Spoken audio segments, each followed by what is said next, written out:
Alright guys, so here we talk about a great wide receiver press release you can use to beat a head-up coverage DB. So this release is going to be called a split release. So a split release is exactly how it sounds. You're going to line up, you're going to be in your stance.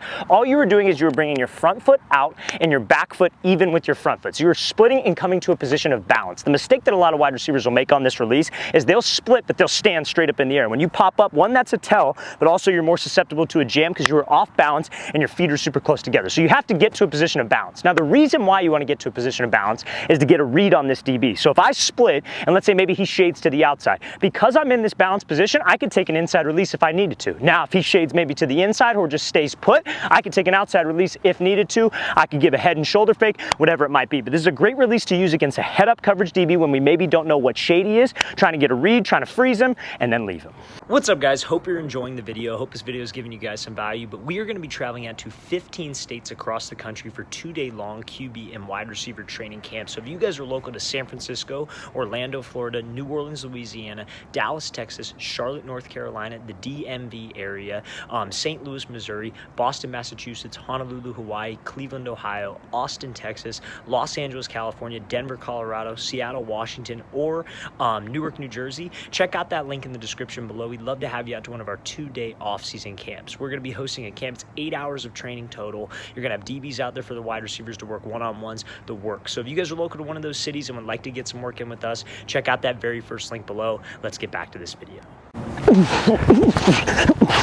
Alright guys, here we talk about a great wide receiver press release to beat inside shade press coverage, and maybe they're about 2 to 3 yards off. So this is going to be called a Kickstep crossover release. It is going to be a 4-step release. So anytime that we have a DB who's inside shade, why is he inside shade? He's trying to protect the inside. So if I have any kind of route, even if it's a post route, an out route, a fade route, I have to threaten him where he doesn't want me to go. So that's what this Kickstep is. So off the line, let's say your left foot is up, we kick behind with my right foot. Now you don't want to do this if the guy's right on the line, because when you kick your feet behind, obviously that's not a very balanced position. So you want to kick behind, right, left. Now, that right-left step needs to close the cushion with him. A lot of wide receivers will do this, and they'll go flat, try to make a move, and then this DB can just recover. We have to get into his cushion with that cross step behind and that plant step. So I go here, right, left. Now I'm in a balanced position with my feet underneath my frame to where I could throw a crossover, actually get into his frame, threaten him to his leverage, which is going to force him to have to keep his leverage. Because if you threaten him where he doesn't want you to go, that's more likely to get him to move, and I can get some separation and take that outside release.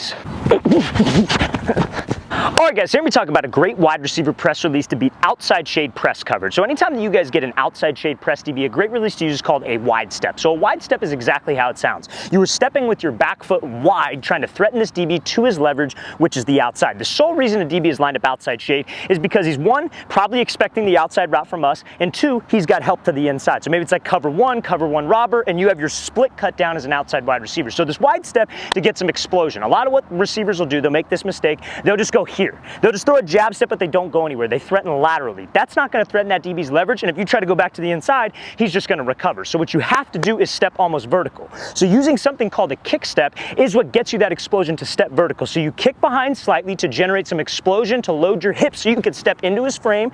That's what can threaten him outside, and we can get skinny, replace, and get back up into that route.